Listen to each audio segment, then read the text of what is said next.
The legal tampering period for NFL free agency officially begins on Monday, and we get into our final predictions for what the Ravens will do over the course of free agency and so much more. Coming up next year on this Purple Friday edition of Locked On Ravens. You are Locked On Ravens, your daily Baltimore Ravens podcast, part of the Locked On Podcast Network, your team every day.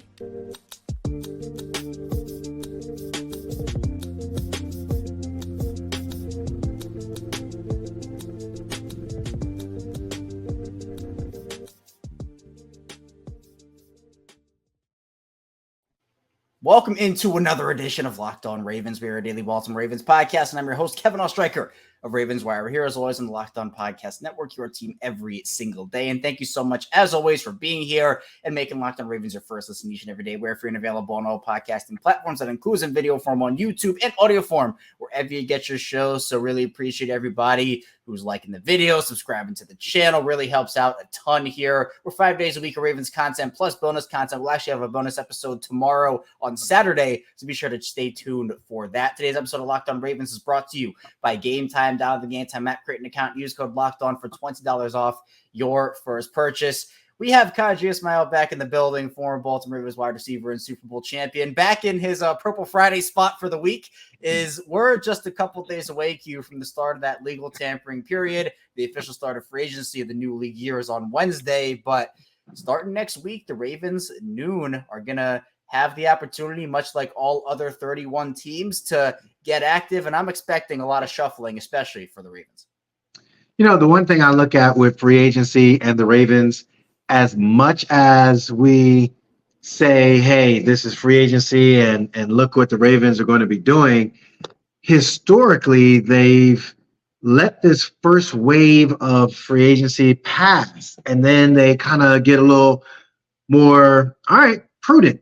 I guess some people call it cheap, but I call it prudent. In other words, let's not just spend to spend, but let's see who can be a value pick for us as a free agent. And also they've waited after the draft too. So now you know what your young roster looks like, and then you can get a glimpse of, well, that guy, mini camp wise, we can kind of project that he's not going to be ready come week one. So let's go ahead and get a veteran. And then that's where the play on, hey, look, we want you, but here's our price. And since you didn't go through the first wave of free agency, normally your agent, you were kind of like, yo, I think I'm ready to deal. And then you wind up getting a good deal, get a good bargain, and you get a veteran and a guy who's hungry to prove himself.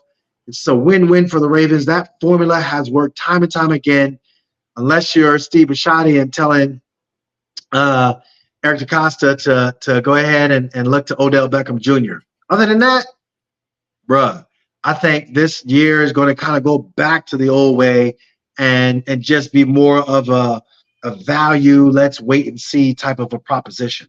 And there have been some rumblings, to your point, Q, that a couple of markets might not be as lucrative for some players as anticipated, such as running back. And we know that position is unfortunately devalued to, I think, the absolute max right now. But even the safety position, where it just seems like there's so much talent there, where there are going to be some quality players. We'll talk about Geno Stone a little bit later in the show, but with him going up, Justin Simmons just got released by the Broncos. You have both Buffalo safeties, Micah Hyde and Jordan Poyer, going in the free agent pool. So that is a very saturated safety market, and that might mean that, teams will have options at safety, but since there are so many options, they know that if they can't get one guy, they can just pivot to another guy and maybe give him the same deal. So that's going to be something to monitor as well. But to your other point about the Ravens kind of just sitting back a little bit and letting things play out, I mean, we saw this literally last year. And obviously Lamar in his situation had a lot to do with that because they had his franchise tag number on the books, $32 million, but they waited 3 whole weeks before making one signing. And that was Nelson Aguilar. And I don't know if you remember, Q,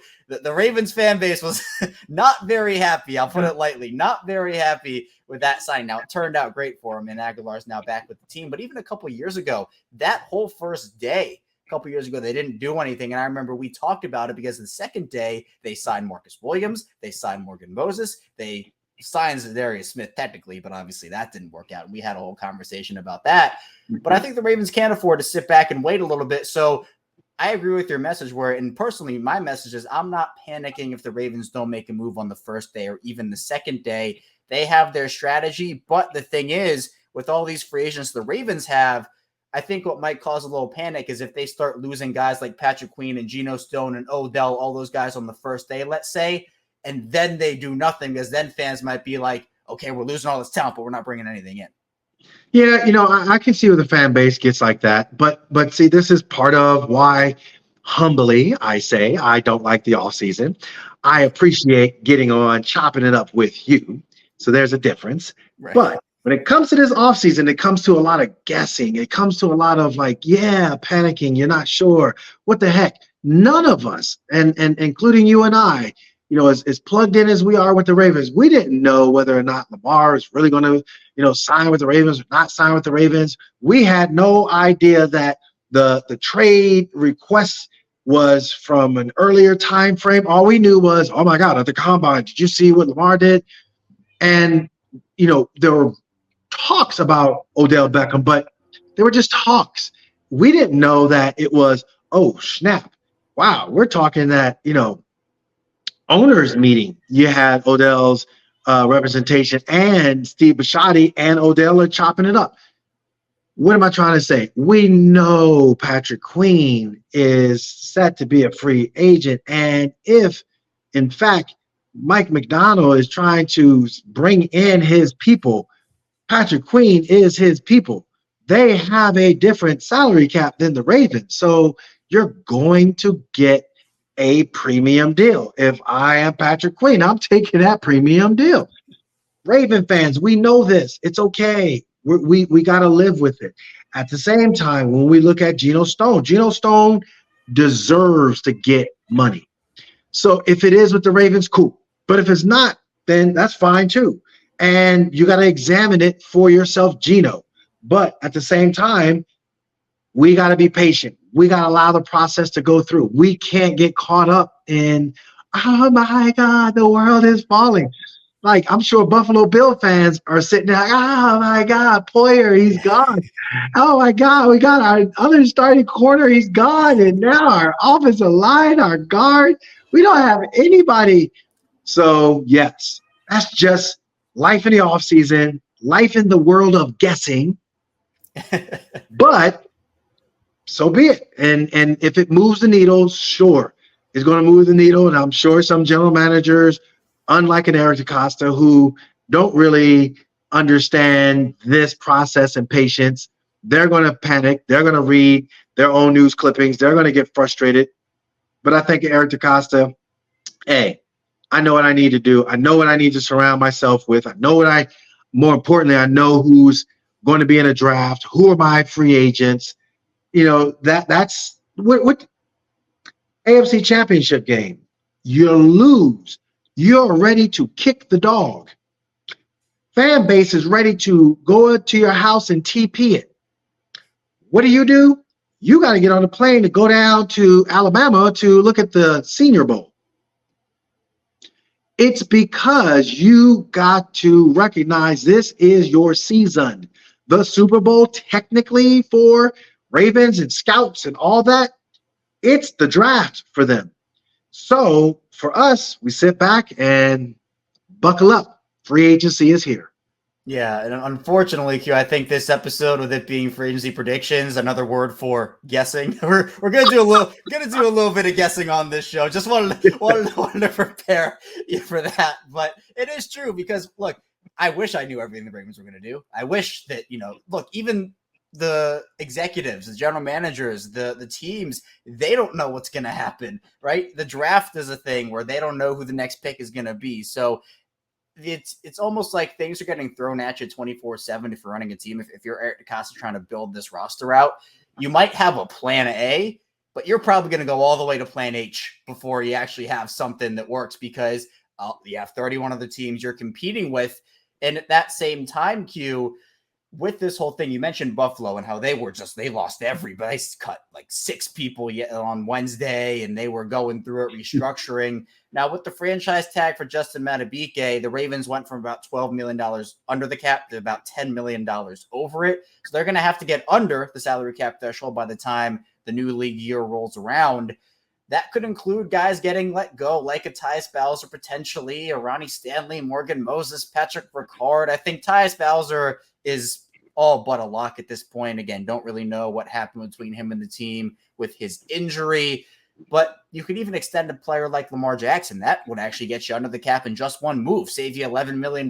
So there are plenty of avenues for the Ravens to explore there. I'd expect Bowser to get cut, and then the Ravens at least approach a restructure, if not outright cutting Ronnie Stanley, and we'll see what happens with Moses and Ricard. Come up in the second part of the show, we'll talk about how aggressive the Ravens can actually be and how aggressive they actually want to be in free agency. Stay tuned, a lot to get to on Locked On Ravens. First, this show is brought to you by Robinhood. Did you know that even if you have a 401k for retirement, you can still have an IRA? Robinhood is the only IRA that gives you a 3% boost in every dollar you contribute when you subscribe to Robinhood Gold. But get this, now through April 30th, Robinhood is even boosting every single dollar you transfer in from other retirement accounts with a 3% match. That's right, no cap on the 3% match. Robinhood Gold gets you the most for your retirement thanks to their IRA with a 3% match. This offer is good through April 30th. Get started at robinhood.com/boost. Subscription fees apply. Now for some legal info. Claimers of Q1 2024 validated by Radius Global Market Research. Investing involves risk, including loss. Limitations apply to IRAs and 401ks. 3% match requires Robinhood Gold for 1 year from the date of the first 3% match. Must keep Robinhood IRA for 5 years. So 3% matching on transfers is specific terms and conditions. Robinhood IRA available to U.S. customers in good standing. Robinhood Financial LLC member SIPC is registered broker-dealer. We are back our second segment of Locked On Ravens. Kevin Allstreicher here with Qadry Ismail, still talking about free agency and playing a guessing game, which Q may or may not like based off what you heard in that first part of the show there. Although, Q, I will offer you an olive branch to say, if we can just say the Ravens will sign Devonta Freeman and that'll be it, we can get out of here right now. No. Le'Veon Bell wants to go back to the Steelers. No. If Devontae can't go back or come back, Le'Veon ain't going back. Both of them, who are former Ravens, go ahead and kick rocks, fellas. And the guessing game continues is what I'll say to that. But the Ravens, they have a certain amount of aggressiveness I think they can have this offseason. Now, I think they're going to have to be aggressive in some areas and not aggressive in others. But just with the way you have Lamar Jackson, we're not on the days of Lamar's rookie deal anymore. He's now on a huge $250 million contract. It changes the way you maneuver around things if you're Eric DeCosta trying to build this roster. But let's start actually off with if the Ravens should make a trade this offseason. Now, we don't necessarily have to throw out any names or anything like that. I mean, I know Courtland Sutton's been a guy who maybe the Broncos move on from a Jerry Jeudy or a Courtland Sutton. But I think draft picks become even more important now with Lamar on his rookie deal. Hitting on those draft picks, getting those guys on what you would call, I guess, a cost-controlled, or another word if you want to use that, but a cheaper rookie deal that doesn't affect the salary cap as much. So if you talk about bringing in a Courtland Sutton who's on a bigger deal and trading out some of those opportunities to get young contributors on 4 or 5 year contracts with those cheaper deals, do you think Baltimore can afford to be aggressive and make a move this offseason? Or if you're at DeCosta, are you kind of clutching on to those draft picks and holding on for dear life? Yeah, remember when he made the trade for Roquan Smith, and he was like, man, this is one of the greatest trades I had an opportunity to make. Then all of a sudden the draft comes around, I don't have a second round pick because I traded it for Roquan Smith. But he was like backtracking, saying, yeah, no, I appreciate it. But you could see where his heart is at. Again, it's the Super Bowl for them. It's for his entire staff. It's a different animal when it comes to those draft picks. So I think from a free agency standpoint, yeah, we could see a possible trade, but what's the value? What's the short term compared to the long term? There's tread on those tires. If I get a guy coming in fresh, he knows my way of doing things, the way I like to do things. We're not looking at Denver's way of doing things. We're not looking at, someone else's. We're looking at my way. And I think those are, situations that he has to kind of confront when dealing with free agency and if he wants to trade. Yeah, and speaking of wide receiver, whether that is a trade for a Sutton or maybe a Jerry Jeudy, or there are some quality free agents available. You talk about Calvin Ridley, or you talk about former Ravens Q, Marquise Brown's a free agent this offseason. I know some people will be open to having him back. Some people I can tell are very much over the Marquise Brown in Baltimore time. But the reality of the situation with the wide receivers, Q, is there's only one wide receiver on the Ravens roster past next season, and that's Zay Flowers. We'll see what the Ravens do with Rashad Bateman in his fifth-year option. Nelson Aguilar and Tylan Wallace are both on one-year deals.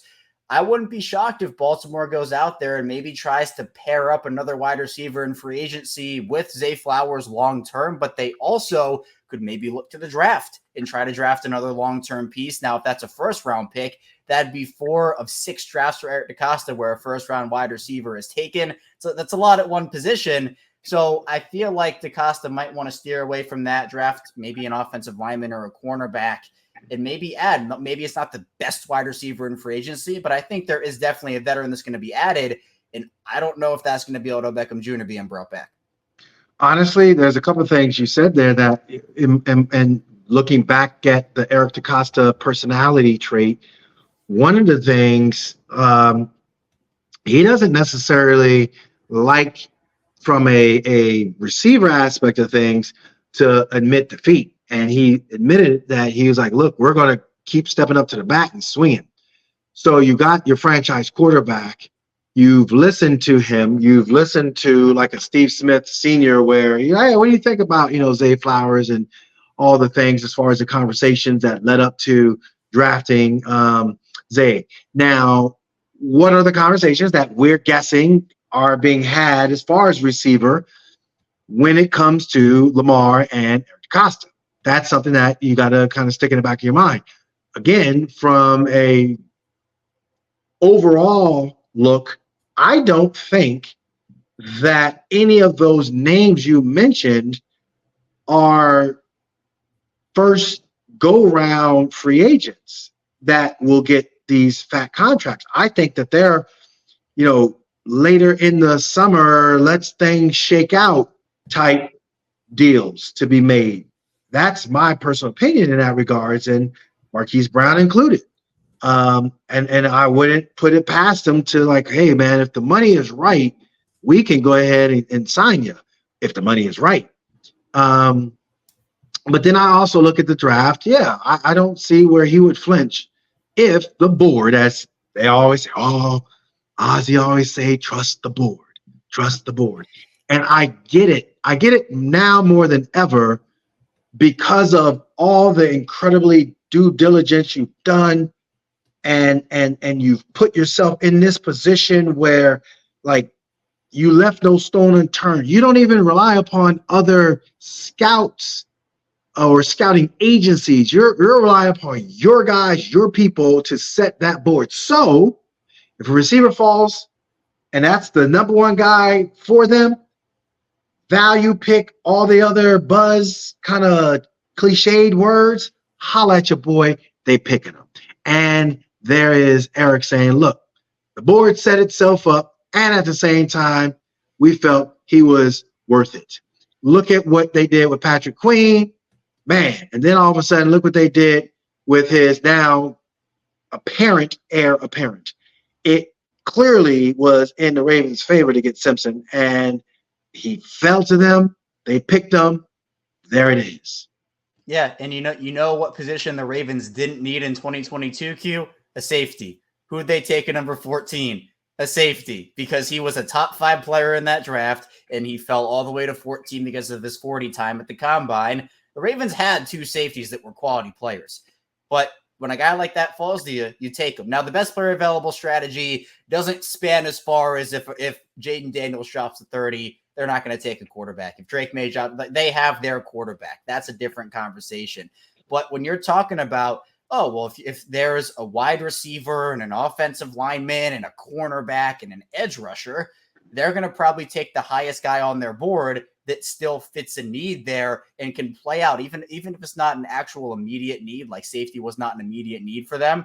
Even when they drafted Marlon Humphrey back in 2017, they had Jimmy Smith, they had Brandon Carr. That was not a need for them, but Humphrey was too talented of a player for them to pass up on. So we've seen it, Q, and you mentioned it there. It's the Ravens way. They do that. But in terms of other free agent wide receivers, is it Gabe Davis better than who the Ravens could get in the draft? Is it Tyler Boyd better? Or could they maybe wait it out like you talked about, whether it is a Marquise Brown or a Josh Reynolds or Curtis Samuel, one of those guys who were on the lower end? I think Marquise Brown's the best out of those guys I just listed there. But that's an interesting conversation. The other interesting conversation, in my opinion, I think you kind of have to look at the edge position a little bit too, because both Kyle Van Noy and Jadeveon Clowney are free agents. David Ajabo, we love the potential, but he hasn't shown anything. Plus, unfortunately, the injuries have not been wonderful for him, the injury luck.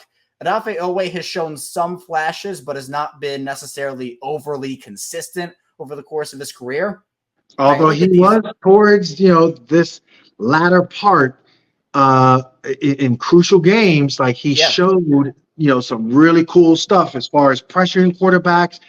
Heck, there were some holds there that weren't called. I think Chuck Smith, our pass rush specialist, really helped him out a lot. I just want to state that. Go ahead. No, you're right. Yeah, and I want to give Oweh credit for the things that he did, because I think after his sophomore slump, a lot of people were thinking, well, who is he? What is the player he's going to be? We saw the flashes last year, but hey, he's entering a potential contract year. If that fifth-year options decline, maybe he has a breakout under Chuck Smith. Then you see the free agents, guys like Daniil Hunter and Chase Young, Zadarius Smith, guys like even Leonard Floyd, Josh Uche. There are John Grenard, who we saw in the divisional round. The Ravens saw him with the Texans. Do you think that maybe the Ravens, even like if a Khalil Mack is cut, if they go out and try to sign a veteran pass rusher that might not be one of their own, like a Clowney or a Van Noy, or would you expect them to maybe go hard at trying to bring both Van Noy and Clowney back and just running it back? Yeah, it would be stupid to go out and try to replicate chemistry. Those two dudes, like, when you talk about, number one, bringing them in late in the year, I don't got to worry about free agency because they both loved it here. We know that they know that, we're not going to break the bank for you, but, their representatives, are going to be saying that we deserve, some love because of what we did for you. Other free agents, they don't know about, Baltimore. They're not going to know, whether or not Baltimore is a good place. I mean, they're going to know in a sense, but they're not going to truly know that inner chemistry. They're not going to really know those nuances of the locker room that made that locker room last year great. And I get it. It's a different locker room every single year. So I'm not, foolish enough to think that, it's the end all be all, but it makes it easier, makes it smoother. And you're talking about, a new coordinator. You're talking about, some new faces defensively. Wouldn't it be great to have some guys that you can kind of trust, that you already know that they know you? That's kind of like my thinking. And you don't have to, again, go right out there, day one free agency. You could darn near wait till the last minute because both of them already know it and they already know how to play. We already saw it on display. So I think that's a bonus for both Jadeveon and for Kyle Van Noy. Yeah, and I think another part of that too is you can almost sell them back on the fact that, hey, we lost all these coaches, like Mike's not there anymore and Anthony Weaver's gone and all these guys, but the system's not gone because they promoted Zach Orr from within. And so that system, sure, they could go to Seattle and, go literally with the coach, but it's not a matter of, there's going to be a whole new system they have to learn and all these guys. It's going to be a different locker room. And there's going to be nuances. The Orr system, they're different from McDonald's. Not every system is the exact same, but the general philosophies, I think, will be. And I think that's another important thing. Now, I wouldn't be opposed to them bringing in, if let's say a Clowney or Van Noy leaves, let's they only bring one of them back. Yeah. Maybe you bring back a guy like let's try Zadarius Smith round 3 or whatever that would be now. Or if Khalil Mack is cut, it feels like that would be an option. It feels like there's been a lot of smoke too around Chase Young to Baltimore for a while. I don't know how much I would love that. I think it'd be fine, but he's definitely more of a defensive end outside linebacker hybrid as opposed to just a pure outside linebacker at this point. But coming up in the final part of the show, we'll get into our final free agency predictions for the Ravens. We'll talk about the running back position, who could stay and who could go. Plan to talk about on Locked On Ravens. Don't go anywhere. First, this show is sponsored by Game Time. There have been plenty of frustrating ticket buying experiences in my day. Sometimes I wasn't sure if the seats were good. Other times we couldn't find last minute deals. Sometimes there are just no good deals at all. But you shouldn't have to worry when buying tickets to your next big event because Game Time is a fast and easy way to buy tickets for all the sports, music, comedy, and theater events near you. With critical last minute deals, all in prices, views from your seat, and the best price guarantee, Game Time takes the guesswork out of buying tickets. No football games, no Ravens games in the Baltimore area, unfortunately, but we have opening day coming up for the Orioles, which is really exciting, and baseball back on the horizon, plus plenty of concerts as well. The Game Time app has a lot of great things on it as well. It's a great experience. You can get views from all the seats in the venue, plus Game Time's loyalty ticketing app that gives you complete peace of mind with your purchase. You can buy tickets in seconds with 2 taps, and they're obsessed with finding ways to help you save money on your tickets. With Zone Deals, you pick the section of Game Time, pick seats for big time savings.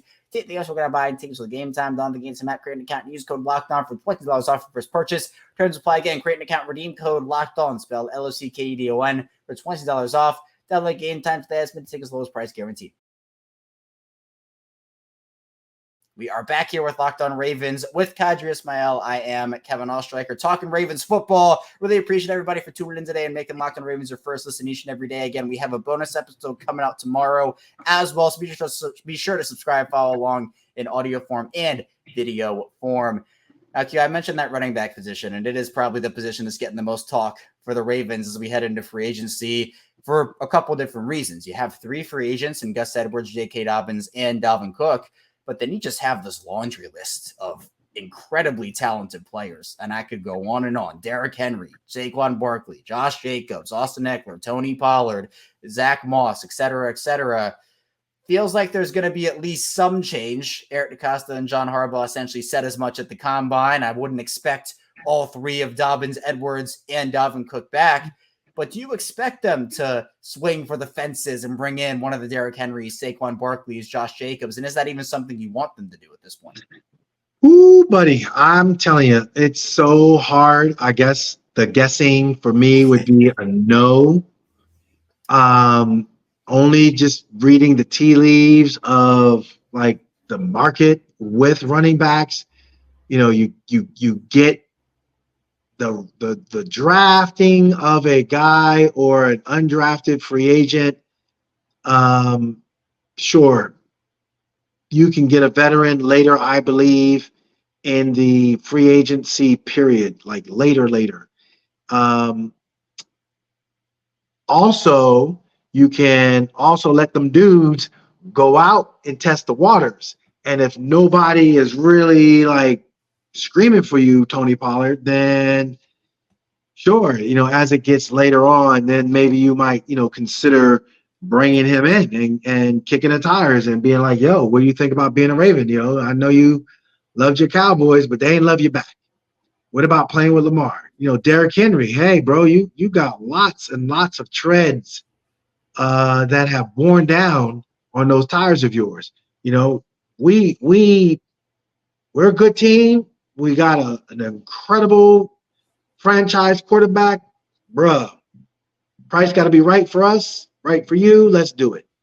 But I think, letting them test the market and you're just, hoping beyond hope you can get a young running back like Pacheco that can come in and be mindful of the pass protection and then at the same time do what he does talent-wise and produce. And I think that's where, that running back room is going to be filled. And it wouldn't surprise me that, yes, later in the market, if in fact there is a run on the running backs and the Ravens are under the cap, that they wouldn't consider bringing back Gus or JK or some form of fashion of those 2 stud running backs. Yeah, I don't look. JK and Gus are still really talented, and even Dalvin Cook's a talented running back too. Don't want to take away from Dalvin. I just the role was that whole signing was just a roller. I don't know what Yeah. the heck it was, but I still think that if I don't know if your game plan for the Ravens is bringing back a Gus and then drafting a mid-round player, I think that's fine because Baltimore, we know they're going to be a run-first team, and a lot of people can thrive in that system next to Lamar. Now, I will be curious because with these veterans, there's a limit to it, right? I don't think you can go out there and justify spending like $12 million on a running back because that's just not the market. The market, and I agree with you, where I don't think we're going to see this tampering period hit on Monday at noon and just see 5 guys fly off the board at the running back position. I think that's going to be more of a longer term thing where you can wait, whether it's a week or a month or whatever it is, you can wait a couple of weeks at the minimum probably to see how that market develops. And then if Derrick Henry's asking price, let's say it's $10 million a year, maybe that starts to come down a little bit to maybe 9 and then 8 and then maybe 7, 6. If you can get Derrick Henry on like a $6 million per year contract, sold. I'm all for it. You can sign me up for that. And I think Henry makes the most sense out of those guys too, because with Barkley and Jacobs, we kind of talk about the younger guys who are looking for their first real NFL contract in terms of coming off of their rookie deal plus that 1-year franchise tag type deal they signed last year. To me, I think Derrick Henry's like, look, I want to win. Like, and not that Barkley or Jacobs don't, but I think for him, he's more willing to take some sort of a discount to go win. And with him and Lamar in that backfield, if I had to predict them to sign one of those top veterans, I think Henry does make the most sense out of them. But I'm going to go a little not off the rails, but I guess a little more unconventional with the conversation here, Q. And I'm going to talk about a position I don't think anybody's talking about. We talk about Patrick Queen and inside linebackers, but I do think the Ravens might be in the market for a veteran inside linebacker, not to take away from Trenton Simpson per se. I think if Patrick Queen leaves, you slot in Trenton Simpson next to Roquan and, you try to see how it works out. I think it will work out, but you have to have, I guess, an insurance policy is what I'm trying to say, because if either Simpson or Roquan gets injured or Simpson just doesn't work out, maybe there are scenarios where that happens, where Simpson doesn't work out. You have to have an option. I think with Queen and Smith, you had Trenton Simpson kind of waiting in the wings. If one of them were to go down, okay, you can plug Trenton Simpson in and see how it works. We just saw Drew Tranquill re-sign with the Chiefs on a 3-year, $19 million deal. There are a couple of quality inside linebackers. Now, Queen, I think, would be a lot of people's top choice, but it just feels like the money that he's going to get, and then paying Roquan is just going to be too much there. So then you look at a guy maybe like a Devin White or a guy like a Josie Jewell or Blake Cashman. There are veteran options where, again, your top 2, if Queen leaves, are Roquan and Trenton Simpson. But I don't know, Q. I think the Ravens should maybe be looking to sign a veteran inside linebacker just for depth perspective, not even to start or play heavy snaps. Yeah, so then it goes back to we're going to see that veteran inside linebacker get looked at in the latter part of free agency. And so all of both the running back and linebacker positions, and I get it as far as like, that might be off the beaten path, but everything that's off the beaten path is not going to be looked at in this front part of free agency. Again, going back to the guessing and, oh God, pressing the panic button. You got to really have good resolve. If you're this Ravens fan base, don't get twisted and get caught up in all the hoopla and hype because of the salary cap concerns. And yes, the word value and making sure that you clearly have enough to, re-sign some of your guys or at least make offers to them. And then, bigger picture wise, making sure your rookies are what you want them to be. And some guys are going to have to step up. A guy like a Voorhees is going to have to step up. A Trent Simpson is legit, going to have to step up. You can say what you did at the end of the year in kind of a meaningless-ish type game with the Steelers game. And yeah, that was an intense game for, the fan base and all, but I'm just saying we got to see it for 16 weeks. And shoot, if they do step up and these different, phases of the offseason, then I think that's where, bring in a guy, but bring him in later, and we'll see. We'll let him not necessarily be a camp body. I don't want to be disrespectful in that regards, but yes, that insurance policy, knowing that a Trenton Simpson really did step up and show that he was worth it. Yeah, 100%. I hear what you're saying, because again, it's not like you're panicking if you're the Ravens because you have no inside linebacker depth. You do have the depth. You have Roquan and Trenton Simpson, but you're not trying to get into a bidding war for one of the top free agent linebackers. You can wait it out, see who's available, and that's what you get there. Now, when the secondary kind of around this whole thing out, Q, cornerback is an interesting one because Brandon Stevens is a free agent after next season. Marlon Humphrey will have to probably start talking about his contract soon as well. Both Ronald Darby and Arthur Millett are free agents. If you want to throw Rock Ya-Sin in there too, you can. He's also a free agent, but wouldn't expect him to be back in Baltimore next year.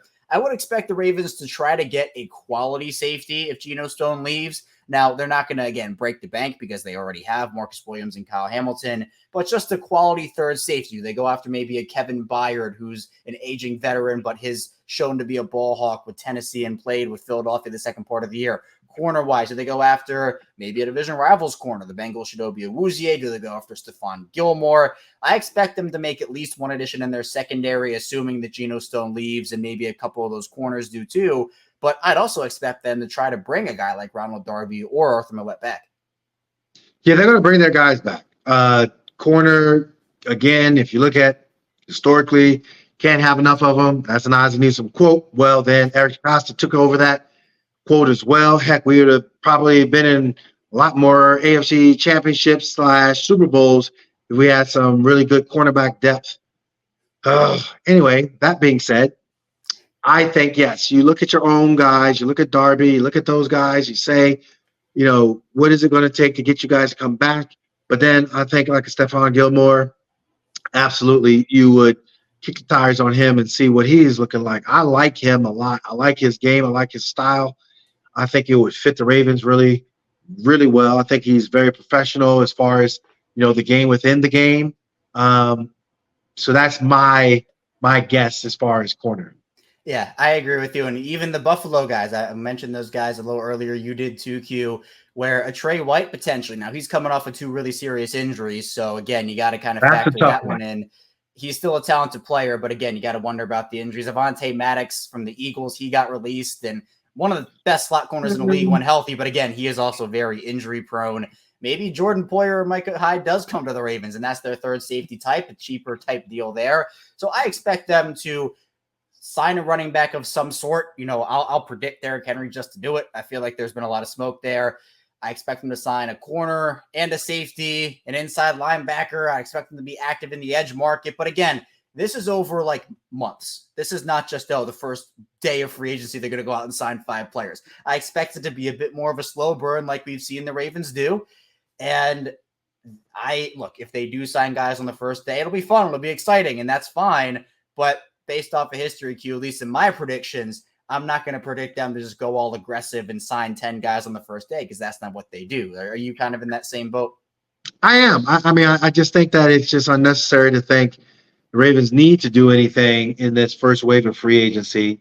Based upon what we've talked about tonight, all of the Ravens' needs can be met later in free agency. That's the most important thing. Yeah, and there will be options for them to sign early on. Again, I'm not saying it's impossible for them to do that, but if they don't do it, I'm not going to be shocked. It's something that we've seen them do before, and it kind of has been their MO over the course of their franchise history. But Q, I appreciate you hopping on. Thanks so much for joining me. Tell people where they can find you and what you're working on. I know we got some busy weeks ahead of Ravens content with free agency, and before we know it, we'll be ready for the draft.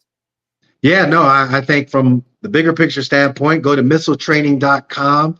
You can check my website out and see what human performance looks like to you from 7 years old all the way up to 84. If you want your team to get faster, stronger, better, more durable, look me up as well. We could talk some team training and what those sessions, price points look like. At the same time, you can also follow me on X. It's on the bottom of my screen here. And at the same time, when you look on the telly, you can see WJZ, and we have so many shows that I have been a part of and will be a part of throughout the summer, talking free agency and all the things. And of course, bam, we're hanging out here on Locked On Ravens. So yeah, I'm all over, but I'm here.